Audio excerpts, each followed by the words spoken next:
ኢየሱስን ተቀበል ይላል እንዴ? እኛ እኮ ኢየሱስን የተቀበልነው እኮ ከድንግል ማርያም እጅ እኮ ነው። በጣም የሚገርማችሁ አዳም ምን ፈልጎ ነበር ዕፀ በለሱን የበላው?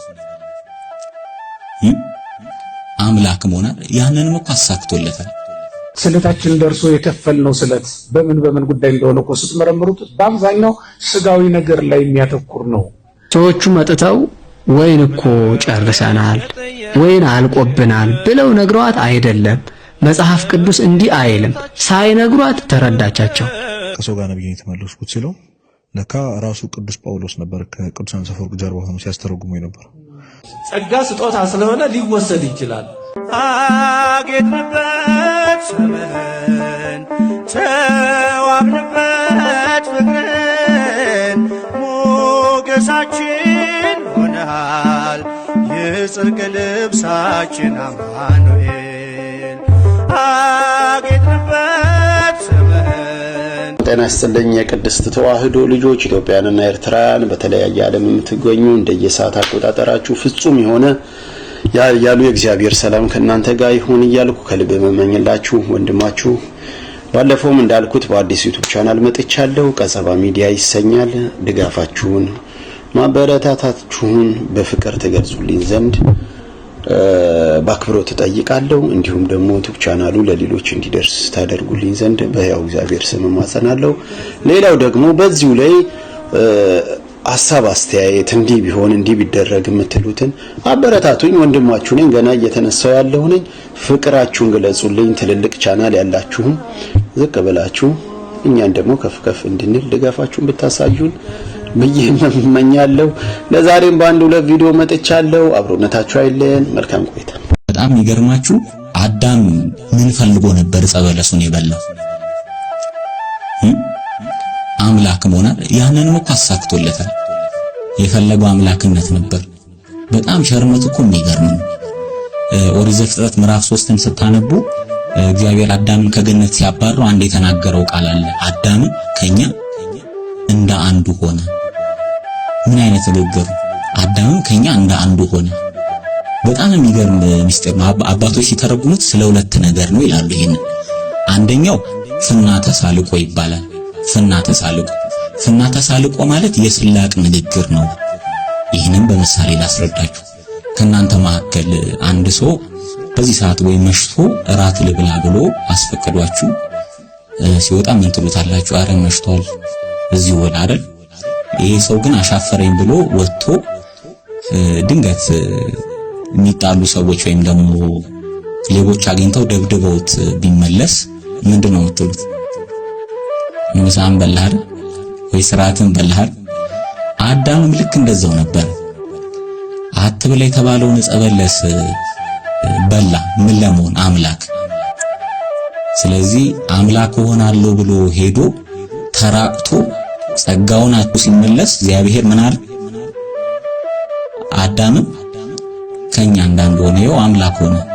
አትብላ የተባለውን ዕፀ በለስ በልቶ ሲመጣ አዳምም ከኛ እንዳንዱ ሆነ ብለው ተናገሩ። ለጊዜው ይሄ ነው ትርጓሜው። ፍጻሜው ግን እውነት ነው። አዳም አምላክ መሆኑን የሚናገር ነው። እግዚአብሔር ሰው ሲሆን ሰው ደግሞ ምን ሆነ? አምላክ ሆነ። ዛሬ በሰማይ የተቀመጠው የአዳም ሥጋ ነው። በዘባነ ኪሩብ በየማነ አብ የተቀመጠው በኋላኛው ዘመን በዳግም ምጽአት በክበበ ትስብእት በግርማ መለኮት የሚመጣው አካል ክርስቶስ የለበሰው ያ የአዳም የተዋህደው ሥጋ ነው። ጸጋ ስጦታ ስለሆነ ሊወሰድ ይችላል። ያን የባህሪ አይደለም። ከኛ ጋር የግድ አብሮ የሚኖር አይደለም። ስንፈቅድና ስንፈልግ ብቻ አብሮን የሚኖር ነው። አለዛ ሊወሰድ ይችላል። ካልፈለግነው ይወስደዋል እግዚአብሔር። ስለዚህ ይሄን ጸጋ እንዳናጣ መጠበቅ ነው። እንግዲህ ጾሙ፣ ጸሎቱ፣ ቀኖናው አቤቱ ማረን እያል መውጣት መውረዱ የሚያስፈልገው ይሄን ጸጋ እንዳናጣው ነው። ይሄ በጣም በመጽሐፍ ቅዱስ ተደጋግሞ የተነገረ ነገር ነው። ስላመንን ስለተጠመቅን መዳንን ስላገኘን በመዳን ጉዞ ላይ ስላለን ብቻ እንደምንድን እርግጠኞች ነን። ምንም ከዚህ በኋላ አይደርስብንም ልንል እንደማንችል ቅዱስ ጳውሎስ እንዲህ ብሎ ይነግረናል።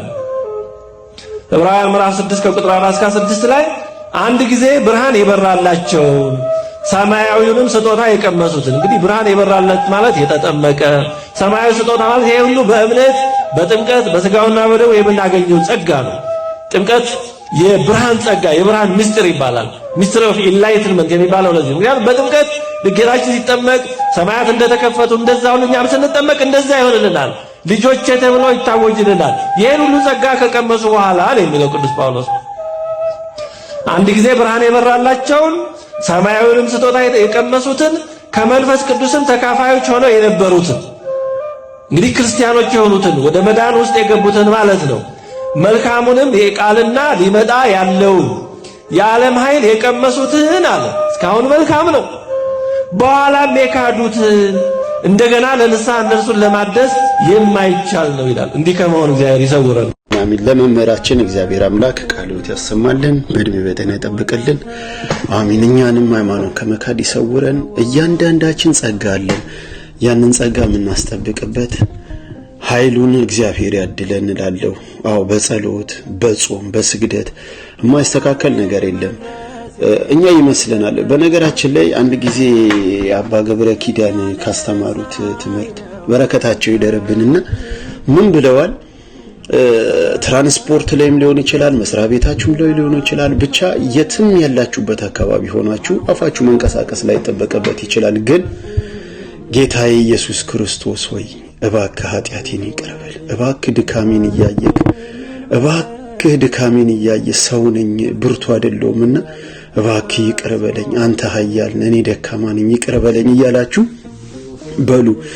የዚህ ውጤት ድምር እግዚአብሔር ወደ ይቅርታው ባህሪ መልሳችኋል፣ እግዚአብሔር ይራራላችኋል ብለዋልና አንዳንድ ጊዜ ጸሎት ወይ ደግሞ እንደዚህ ቀን ሙሉ ሱባኤ መያዝ ሊመስለን መጽሐፍ ዘርግቶ መዋል የሚመስለን ሰዎች፣ ስግደት ሲባል 1000 መስገድ 100 መስገድ ምናምን የሚመስለን ሰዎች እንደዛ አይደለም።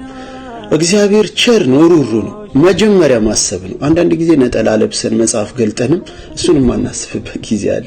መጽሐፉን መች ገለጥ ነው ብለን ማለቂያው ላይ ብንን የምንልበት ጊዜ አለና ይሄ ሳይሆን በቃ በየሁኔታው በያለንበት አካባቢ በየሁኔታችን ውስጥ እግዚአብሔር ሆይ እባክህ ራራልን፣ እባክህ ይቅር በለን፣ ከጸጋ አታጉድለን፣ ከሃይማኖት ፈቀቅ እንድንል አትፍቀድ፣ ቸርነት ትጠብቀን፣ ምሕረት ትከልለን እያልን በያለንበት ብንለምን እግዚአብሔር ይጠብቀናል፣ እግዚአብሔር ያዝንልናል፣ ይራራልናል። ከጸጋ ከመጉደል እግዚአብሔር ሁላችንንም ይሰውረን፣ በሃይማኖት ያጽናን፣ ለንስሐ ሞት ያብቃን፣ ለቅዱስ ሥጋው ለክቡር ደሙ ያብቃን እያልኩ ወደሚቀጥለው ሄዳለሁ። አብሮነታችሁ አይለየኝ። መልካም ቆይታ። ኢየሱስን ተቀበል ይላል እንዴ? እኛ እኮ ኢየሱስን የተቀበልነው እኮ ከድንግል ማርያም እጅ እኮ ነው። ሐዋርያት ባያስተምሩ ይኖሩ ድንግል ማርያም ሰው አትመስለኝም ነበር ብሏል። ለምን ሲል ንጽሕና ድንግልና ይከብደው። አባ ዮሐኒ ዘአክሱም ኢየሱስ ማ ዘሐይቅ ተክቷል። ኢየሱስ ማ ዘሐይቅ አባ ተክለ ሃይማኖት ዘኢቲሳን ተክቷል። ጻድቁ አቡነ ተክለ ሃይማኖት 12 ደቀ መዛሙርቱን ተክቷል። ሊቅ ሊቅን ይተካል፣ የመጽሐፍ መምህርን ይተካል። ድንግል ማርያምን የተካት ግን የለም። ሰው የወላችሁ በአንድ ኩላሊት መኖር ይችላል፣ ያለ ድንግል ማርያም መኖር ግን አይችልም። ከድንግል ማርያም ላይ ኃጢአት ከማግኘት ይልቅ ይላል ከዲያብሎስ ላይ ጽድቅ ማግኘት ይቀላል ይላል። ትሕትና ጠረን፣ የድንግልና ጠረን፣ የመሰበር ጠረን፣ የዝምታ ጠረን፣ የደግነት ጠረን፣ የርኅራኄ ጠረን፣ ይሄ ነው ጠረኗ የእሷ። አንድ ሰው ይውላችሁ መመንፈቅ ሲጀምር መጀመሪያ ጸብ የሚከፍተው ከመቤታችን ጋር። በቃ አንድ ሰው ይውላችሁ ከመቤታችን ጋር ጸብ ከፈጠረ ወንድሜ እግዚአብሔር ይሁን በሉት። የኢትዮጵያ ኦርቶዶክስ ቤተክርስቲያን ነገረ ማርያም ዶግማዋ ነው። የሚመረው ካለ መናፍቅ በደንብ አስተጋብታችሁ ንገሩት እሺ። በተለይ ይሄ የሚመረው ትውልድ አለ። ይሄን ትውልድ የሰሩ ገድላት ናቸው። ይሄን ትውልድ የሰሩ ድርሳናት ናቸው። የትናንት ታሪክ ያነብና ተክልዬ ለመሆን የሚያስብ ትውልድ ይፈጠራል። ሰማዕታት ከከፈሉት ዋጋ ቀጥሎ በቤተክርስቲያን ታሪክ ውስጥ ትልቅ ዋጋ የከፈሉ ሰማዕታት መጻሕፍቶቻችን ናቸው። ኢትዮጵያ ጋር በየታሪኮቹ ውስጥ አንድ የማይረግ ገሌ ገደሉ፣ ካህን ገደሉና አጠገቡ ላይ መጻሕፍትን አቃጠሉ የሚል ነገር አለ። ስለዚህ ምንድን ነው እኛ ያልገባን ነገር አለ ማለት ነው። እመቤታችን ወይን እኮ የላቸውም ያለችው ሰዎቹ መጥተው ወይን እኮ ጨርሰናል፣ ወይን አልቆብናል ብለው ነግሯት አይደለም። መጽሐፍ ቅዱስ እንዲህ አይልም። ሳይነግሯት ተረዳቻቸው። አሁን ለኦርቶዶክሳውያን የሚሰጠን ትርጉም ቀላል አይደለም። እመቤታችን እንኳን አልቀሰንባት፣ እንኳን አንብተንባት፣ እንኳን ወደ እሷ ጮኸን ቀርቶ እንዲሁ ዝም እንኳን ብንል ችግራችንን እንደምትረዳን እንረዳበታለን። መጽሐፍ ቅዱሳዊ መረጃችን ነው ማለት ነው። አሁን እንዲህ ስንል ደግሞ ሰዎች የዛኔ ሲሆን አሁን እኮ እሷ የለችም የሚሉ ሰዎች ደግሞ አሉ። ለዚህ ያለን መልስ ምንድነው? የዛኔም ቢሆን በነፍሷ በስጋዋ ወይም በስጋዊ አይኗ አይታ አይደለም የተረዳችው ከልጇ ባገኘችው ጸጋ ነው። ያ ጸጋ ደግሞ ዛሬም አብሯት ይኖራል። ለአባታችን ሕያው እግዚአብሔር ቃለ ሕይወት ያሰማልን፣ የአገልግሎት ዘመናቸውን ይባርክልን።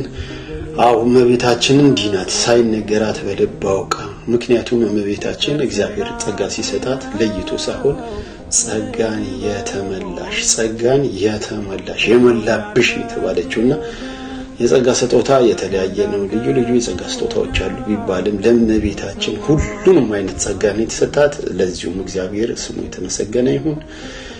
አሁን በተለይ አንዳንድ ቦታ በሀገራችን በተለይ በኢትዮጵያ እየተደረገ ያለው እመቤታችንን የማዋረድ ስራ እየመሰላቸው የሚያደርጉት ነገር የሚወራው ነገር ለዓይንም ለጆሮም የማይመች ነውና እግዚአብሔር አምላክ ልቦና ይስጣቸው። የእመቤታችን ክብር ጥንት ነበረ፣ አሁንም አለ፣ ወደፊትም ይቀጥላልና በሰውም ሀገር ላለን በሀገር ውስጥም ላለን እመቤታችን አማላጅነቷ ይገናኘን፣ አማላጅነቷ ይደርብን፣ ይድረሰን። እናምናለን በእመቤታችን ንጽህና፣ ቅድስና፣ አማላጅነት እናምናለን። እመቤታችን በረድኤት በአማላጅነቷ ትባርከን።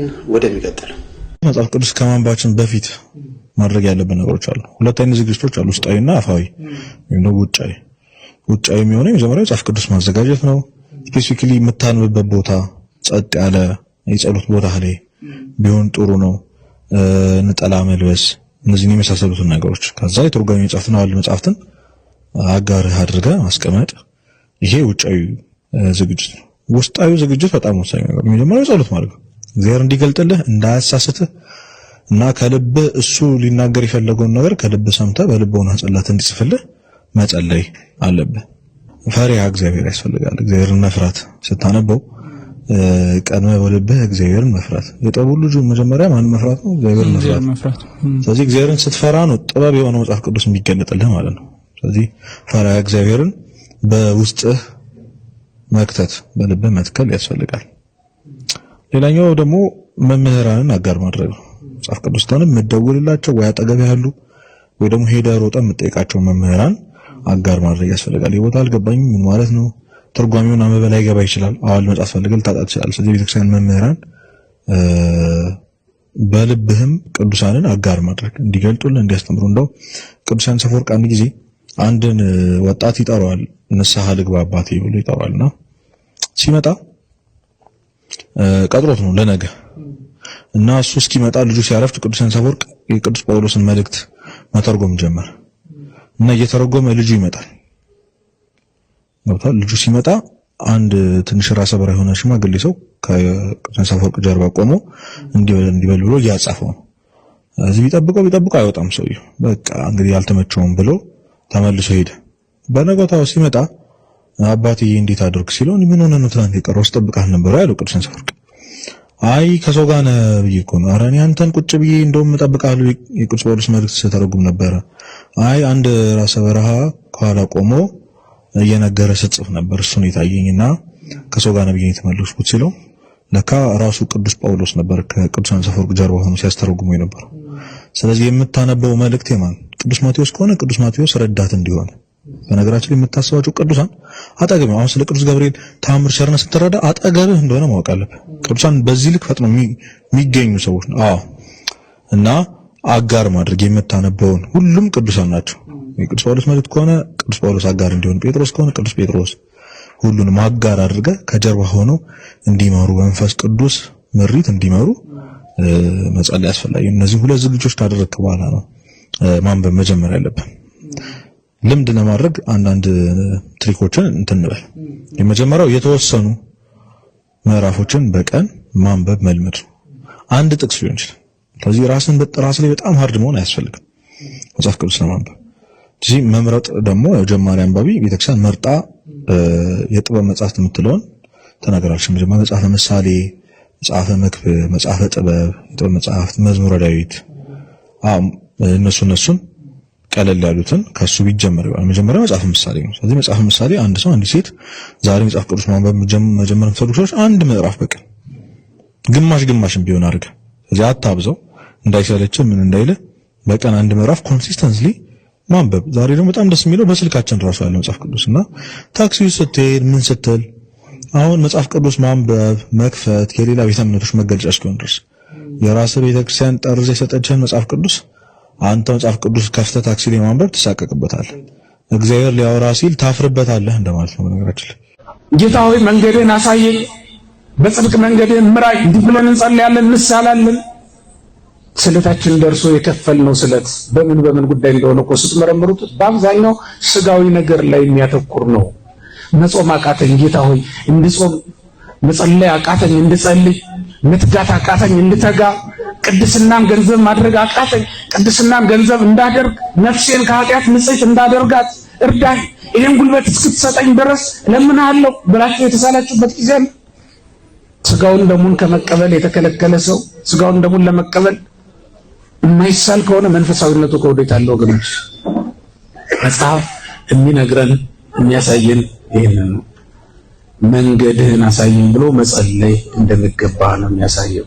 ሁላችን እግዚአብሔር አምላክ ረጅም ዕድሜ ከሙሉ ጤንነት ያድልልን፣ የአገልግሎት ዘመናቸው ይባረክ። ትልቅ ጸሎት ነው ያስተማሩን፣ እውነት ነው። በዚህ ዘመን ጌታ ሆይ መንገድህን አስተምረን፣ ፍለጋህን እንድንከተል የቀናውን መንፈስ ውስጣችን አዲስ ብሎ መጸለይን የመሰለ ነገር የለም። በተለይ አሁን በዚህ ባለንበት ዘመን በተለያየ አካባቢ ዓለማትን በሙሉ የርኩሳን መናፍስት አሰራር ተንሰራፍቷል። በቤት በመንደር በጎሳ በአካባቢ በቀለም በከለር ብቻ በሁሉ ነገር ደስ የሚያሰኝ ነገር የለም፣ መሰማትም ቀርቷል። ስለዚህ ሁላችንም በያለንበት ሆነን ጌታ ሆይ መንገድህን እባክህን ምራን እያልን እግዚአብሔርን እንድንማጸን ይርዳን። በተቻለ መጠን ያለን ለሌለን በማካፈልም ሊሆን ይችላል፣ የተጣላ ማስታረቅ ሊሆን ይችላል፣ ህሙማንን በመጎብኘትም ሊሆን ይችላል። እንደው ምንም ነገር ባይኖር እንኳን ቀና ነገር ለሰዎች በማሰብ ቀና ነገር ለሰዎች በመመኘት በጎ ነገርን ወደ ራስ በማምጣት የእግዚአብሔርን ምሕረት ማግኘት ይቻላል። እንደዛ ቢሆን ጥሩ ነው እላለሁ። ወንድማይ ምክሬ ነው። እግዚአብሔር የሁላችንንም ፍጻሜ ያሳምርልንና ለስጋው ለቅዱስ ስጋው ለክቡር ደሙ እንዲያበቃን እመኛለሁ። እንግዲህ ይህችን ነው ለዛሬ ይዤላችሁ የመጣሁት። የኦርቶዶክስ ተዋሕዶ እህትና ወንድሞቼ ይህችን እንግዲህ ቀጸባ ሚዲያን ለሰዎችም አዳርሱልኝ ስል በእግዚአብሔር ስም ድጋሜ ያሳስባለሁ። በሌላ ጊዜ እስከምንገናኝ ፍጹም የሆነ የእግዚአብሔር ሰላም ከእናንተ ጋር ይሁን። ሰላም ባላችሁበት። አጌጥንበት ስምህን ተዋብንበት ፍቅርን ሞገሳችን ሆነሃል የጽድቅ ልብሳችን አማኑኤል አጌጥንበት